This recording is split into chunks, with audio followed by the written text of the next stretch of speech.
You land at 8 a.m., sprint to the hotel, take a coffee, and 10 minutes into your client call, you simply can't finish a sentence. 2 hours of decision work evaporated. Welcome to Nomad Life Success, episode 112. I'm Aria Reyes, and today we're running a tight metrics-driven adenosine reset, so you can be decision grade the day you arrive. Oof, I've seen that exact scene. Founders hate losing momentum like that. Revenue, relationship equity, hiring decisions, all hit. Right off the bat, it's not just bad sleep. 2 systems have to be managed separately. Exactly. One is circadian phase, your clock telling you when to be awake. The other is homeostatic sleep pressure, adenosine buildup that literally makes your brain want slow waves. They decay on different timelines. So when people say fix your sleep hygiene after travel, that's incomplete. You can have good hygiene and still be functionally impaired because your adenosine curve says sleep now. Quick practical frame. If you're booking high-stakes calls within 4 hours of landing, you need a reproducible plan. We'll give thresholds from wearables, what to watch for, and then the exact 3 operational moves to collapse inertia without wrecking the night's sleep. Tell me the metrics you want people to actually use. I get a lot of founders who either over-index on anecdote or obsess over meaningless numbers. Use a rolling baseline. If your rolling sleep debt is over 4 hours, or your wearable sleep score drops 10% below baseline, that's a trigger. Also watch waking HRV. 2 consecutive days trending down is a red flag. And a subjective sleepiness over 60 on a 0-100 VAS is the behavioral cue to engage the protocol. Good. Those are actionable. And note, 3 to 7 days of baseline, not 1 night. People mistake noise for signal. All right, here's the simple promise. A 3-step protocol that uses timed low-dose caffeine, a wearable guided 45 to 90-minute slow-wave harvest nap, and deliberate night reinforcement.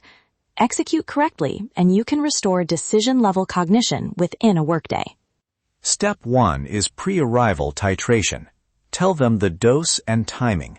They need exact numbers. If you're landing between 7 and 11 a.m. local, take a low caffeine dose, 50 to 100 milligrams, about 90 minutes before touchdown.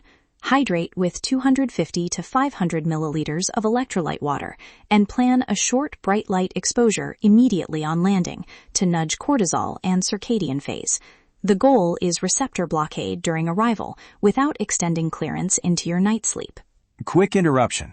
What about sensitivity? Some people blow up on 100 milligrams. Good point. If you're sensitive, reduce to 20 to 50 milligrams or swap to L-theanine pairing.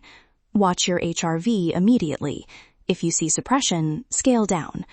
We expect wearable feedback to guide dose, not ego.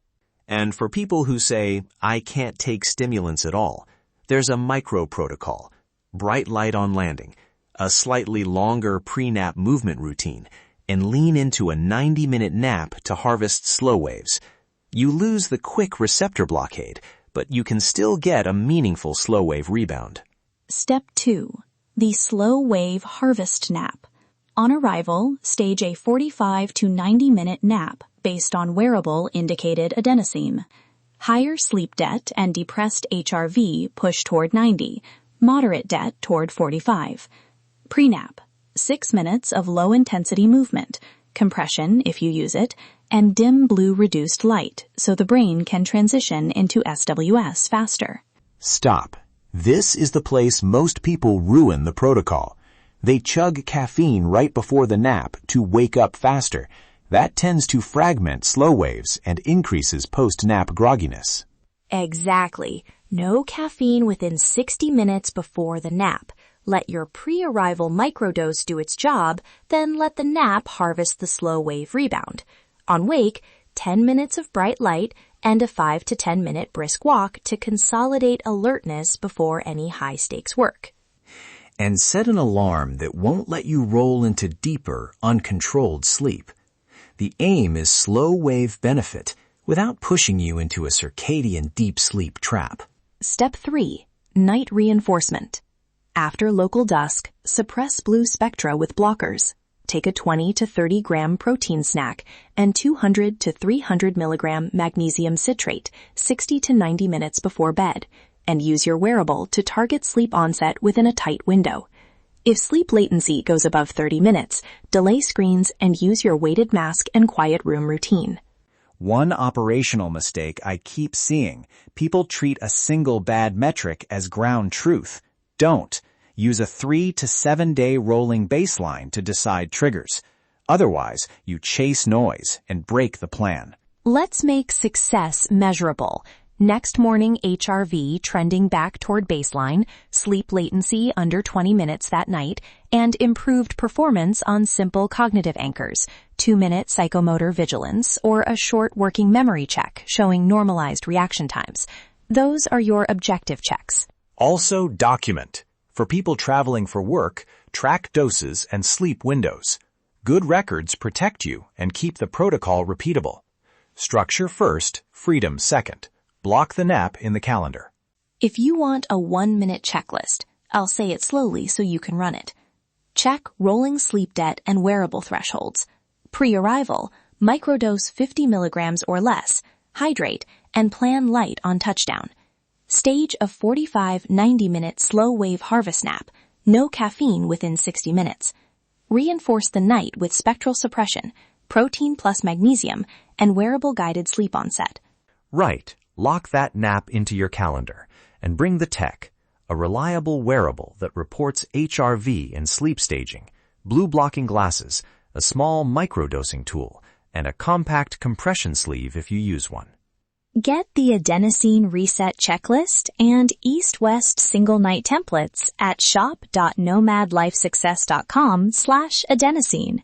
Run the template tonight, log your wearable data, and DM a screenshot if you want protocol feedback. Get decision-grade focus on arrival. It's worth those 2 hours back. Final practical note. If you have cardiovascular concerns or are under medication, clear any stimulant or supplement changes with your clinician.